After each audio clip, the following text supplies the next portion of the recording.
Welcome to Kenton's videos. Enjoy the video. You begin by confirming the backup you need is actually an iCloud, because you can only restore what was saved.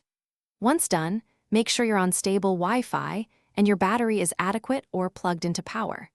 You'll sign out then back into the same Apple ID only if prompted. Otherwise, proceed to settings to verify the backup date. You do this now to avoid mid-restore interruptions. Network and account continuity are the two things that make restores reliable. You now erase and restart setup to access the iCloud Restore option. This is necessary because only during initial setup can you choose a full iCloud backup. During Setup Assistant, pick Restore from iCloud Backup and carefully select the backup by date and device name so you don't pick an older archive. Once the restore begins, keep the device on Wi-Fi and connected to power. Apps and photos may download progressively, so be patient and avoid interrupting the network to prevent partial restores. You finish by letting the Photos app complete background downloads. Thumbnails show first. Originals may take hours depending on size and speed. If photos still seem missing, go to iCloud.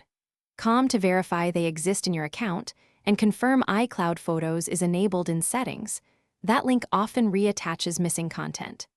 If problems persist, sign out and back into iCloud or briefly toggle iCloud Photos off and on to force resync.